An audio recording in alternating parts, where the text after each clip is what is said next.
Welcome back to Let's Make a Game, a channel about making computer role-playing games using the free program Twine and the Sugarcube format for Twine. In this video, I would like to continue talking about my current project of trying to code a complete game within 30 days. This will be day 5 of the 30-day challenge. I'd like to talk about what I have planned for the story of the game. This game has a very set order of what happens, with some variations, of course, because it's a choose-your-own-adventure story and we need to have variation. But that isn't the sort of game that I prefer to program. I tend to prefer structures where more or less anything can happen in any order and where different plays of the game might be sort of radically different in terms of what happens to you. But I find that games like that tend to grow because you tend to think of more and more possibilities and more ways that things can happen and more things that can happen. And that's not good when you have a time limit.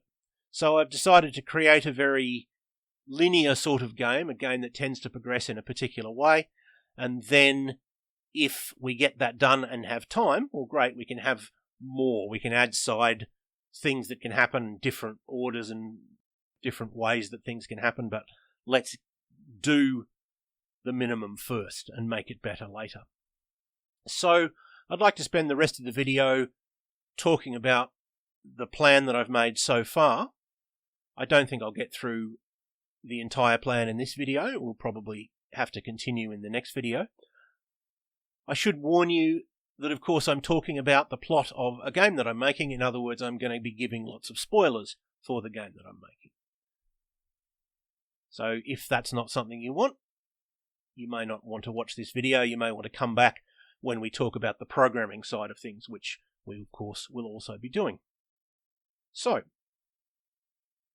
I'm drawing on the Sword and Planet subgenre of science fiction, and that subgenre of science fiction is about a human from Earth, from present-day Earth, or at least the present day of the writer, who is transported to another planet, usually against their will.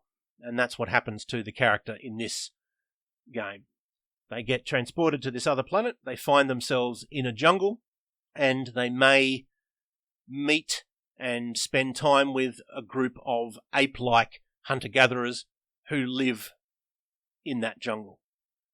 In Sword and Planet, you usually have more than one intelligent species on the planet, and the protagonist usually spends time with more than one such species. You want to have aliens, because aliens are cool, but you also want to have humans, because a big part of this subgenre is romance, and so you have to have either humans or at least aliens that are pretty much humans. They might have purple skin, maybe they have gills, or maybe they lay eggs, but they basically look like and function as humans. And that's going to happen in this game as well. So you could spend some time with those ape-like creatures. You might be captured by slave traders.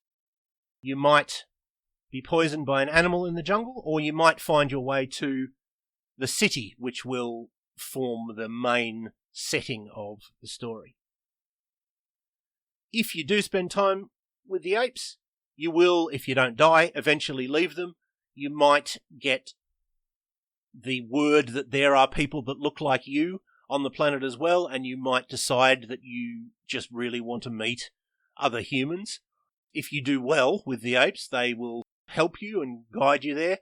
If you do badly, they will drive you out and you'll be on your own.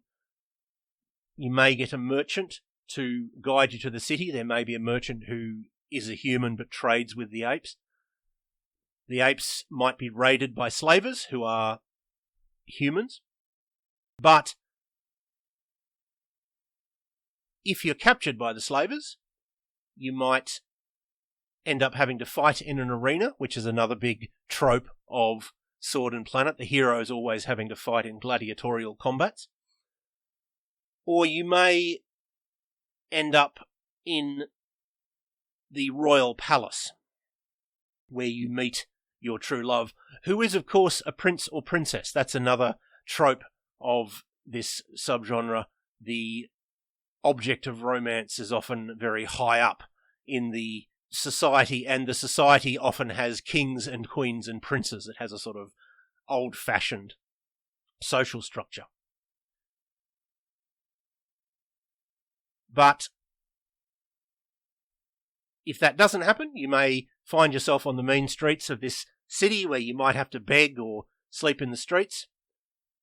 You might end up having to steal food to survive, but if you're lucky, you will see your true love, perhaps in the marketplace, and instantly fall in love with them. And we might leave it there, and I'll continue with the rest of the plot in the next video. I hope that was useful or interesting to at least some of you, and I hope you will tune in next time.